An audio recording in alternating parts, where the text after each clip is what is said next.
Baik, perkenalkan nama saya Panesia Putri Suci dengan NIM 2410418079. Saya dari kelas M4. Saya akan menjawab 10 pertanyaan. Yang pertama, apa itu SCM menurut saya? Menurut saya, supply chain management adalah serangkaian aktivitas terintegrasi untuk mengelola aliran barang, informasi, dan keuangan dari pemasok awal atau supply, proses produksi hingga produk sampai ke tangan konsumen akhir. SCM memastikan bahwa bahan baku tersedia tepat waktu, proses produksi berjalan efisien, distribusi barang cepat dan tepat, biaya operasional bisa ditekan, pelanggan menerima produk sesuai kebutuhan. Yang kedua, apa perbedaan mendasar antara logistik dan supply chain management? Perbedaan mendasar antara logistik dan supply chain management terletak pada cakupan fokus dan tujuan masing-masing. Cakupan kegiatan logistik merupakan bagian dari supply chain management, fokus pada pergerakan dan penyimpanan barang dalam perusahaan atau antara perusahaan dan pelanggan. Aktivitas utama transportasi, pergudangan, inventory management, packing, dan distribution. Sedangkan supply chain management memiliki cakupan yang lebih luas daripada logistik, mengelola seluruh aliran material, informasi, dan uang dari pemasok bahan baku sehingga produksi sampai ke konsumen akhir. Aktivitas mencakup forecasting, manajemen hubungan dengan pemasok, perancangan produksi, logistik sebagai bagian SCM, kolaborasi dengan distributor dan retailer, demand forecasting. Fokus utama logistik efisiensi internal, optimasi biaya dan kecepatan dalam penyimpanan, transportasi, dan distribusi barang. Kalau SCM, koordinasi eksternal dan end-to-ending. Sinkronisasi seluruh jaringan pemasok, produsen, distributor untuk mencakup nilai-nilai tambahan dan keunggulan kompetitif. Terus yang ketiga, bagaimana SCM dapat menciptakan keunggulan kompetitif bagi semua perusahaan? SCM yang bisa membantu perusahaan mengurangi biaya pembelian bahan baku melalui negosiasi dan pemilihan pemasukan terbaik, menurunkan biaya produksi dengan perencanaan kebutuhan material yang akurat, mengurangi biaya penyimpanan karena adanya pengendalian persediaan yang optimal, misalnya just in time.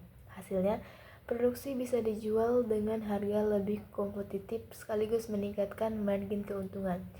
Kedua, kecepatan dan ketepatan layanan responsiveness.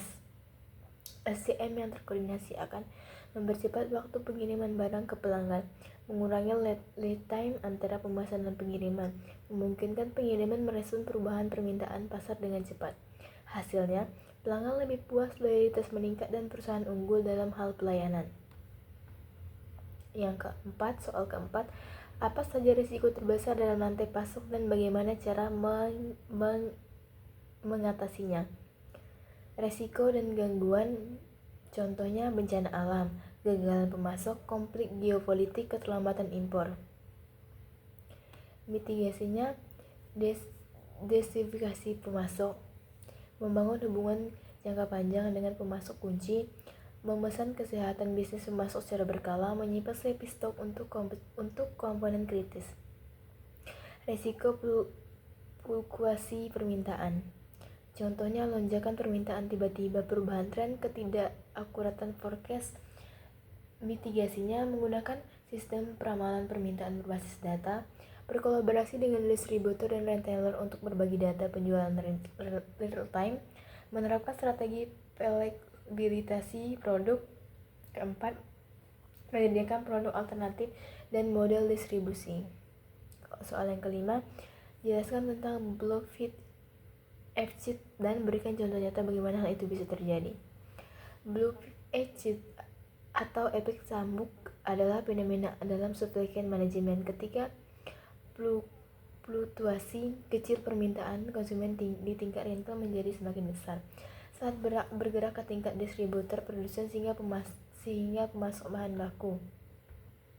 Terus yang keenam, bagaimana teknologi seperti ITOA atau Internet of Things dapat mengubah cara kita mengelola inventaris.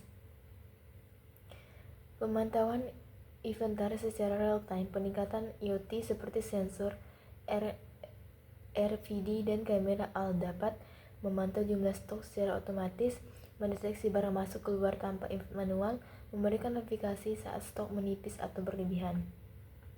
Nomor 7. Apa peran demand forecasting dalam SCM dan metode apa menurutmu paling efektif? Perannya 1. Perencanaan produksi, membantu menentukan jumlah produksi yang optimal agar tidak terjadi forecasting atau stock out.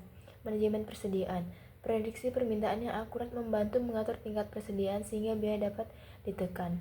Perencanaan kapasitas, menentukan kebutuhan kapasitas mesin, tenaga kerja, dan fasilitas distribusi. Pengadaan, menentukan kapan dan berapa banyak bahan baku yang harus dipesan dari pemasok. Distribusi dan logistik, membantu penjadwalan distribusi dan alokasi stok ke berbagai lokasi agar memenuhi permintaan pasar tepat waktu. Pengambilan keputusan strategis, berguna untuk kebutuhan jangka panjang seperti membuka gudang baru, ekspedisi pasar, atau diferensiasi produk. Soal yang ke-8, kapan sebuah perusahaan harus menentukan untuk melakukan forecasting pada fungsi logistiknya ke 3 pihak atau 3PL? Ketika aktivitas logistik bukan komponen inti. Jika perusahaan ingin fokus pada kegiatan utama, produk, pemasaran, inovasi, dan logistik bukan keahlian utama, maka 3PL3 dapat memberikan efisiensi lebih baik. Ketika biaya operasional logistik terlalu tinggi, forecasting menjadi pilihan kedua. Biaya gudang, distribusi, armada, atau tenaga kerja meningkat. Utilisasi aset rendah, skala operasi tidak mencakup untuk efisiensi internal. Terus soal yang ke-9, jelaskan proses dari procure to pay dalam sebuah departemen pengadaan. Identifikasi kebutuhan. Departemen atau unit kerja mengetahui bahwa mereka membutuhkan barang atau jasa tertentu. Output permintaan internal, user request. 2. Pembuatan purchase requisition. User membuat purchase requisition berisi detail seperti jenis barang dan jasa, jumlah, spesifikasi, estimasi biaya, waktu dibutuhkan. PR kemudian dikirim untuk proses approval sebuah orientasi perusahaan. Terus yang ke-10, paling penting untuk mengukur metrik atau IKPK apa saja yang kinerja di sebuah gudang. 1. Order itinerary, seberapa akurat barang yang dipilih pemesan. 2. On time living, presentasi pesanan yang dikirim tepat waktu. Order client time, waktu dari pemesanan, penyimak, packing sampai shipping. Terima kasih.